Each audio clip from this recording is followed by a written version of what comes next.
तर धुळ्यातील तिहेरी हत्याकांड प्रकरणी 4 जण अटकेत आहेत. लग्नात स्टेटसवरून झालेल्या वादात चौघांचा खून झाला. तर गुजरातकडे पळून जाणाऱ्या तिघांना अटक करण्यात आली आहे.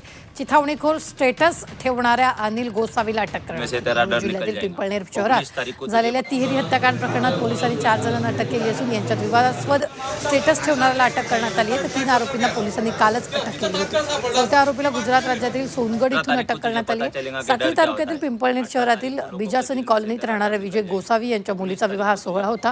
विवाह सोहळ्याच्या 2 दिवस आधी सोनगडच्या काही लोकांनी त्यांच्या मोबाईलवर चिथावणीखोर स्टेटस ठेवल्याने दोन्ही बाजूंना अंतर्गत धुसफूस सुरू होती. दरम्यान हळदीच्या दिवशी सोहळा सुरू होण्याआधी या स्टेटसचा जाब विचारण्यासाठी गेले असता दोन्ही गटात हा वाद झालेला. तर यावेळी अचानकपणे 3 ते 4 जणांनी वधूकडील लोकांवर चाकून वार केले आणि यात 3 जणांचा जागीच मृत्यू झाला. 17 तारीख को तुझे पता चलेगा कि डर क्या होता है. आमची एक टीम तात्काळ सोनगड रवाना केली ओटाबारी मार्गे जाण्यासाठी. आणि याच दरम्यान आम्ही आमचे कॉन्टॅक्ट मधले जे पण नागरिक होते जसे कुडाशी ओटाबारी यांना सांगून रस्ता ब्लॉक करण्याची व्यवस्था केली. परंतु ते कुडाशी ते ब्लॉक न होता वारसा ओपी मधले हद्दी जे आहे ओटाबारी इथे ब्लॉक झाले आणि तिथं तात्काळ आमची पोलीस पोहोचून आरोपींना ताब्यात घेतले.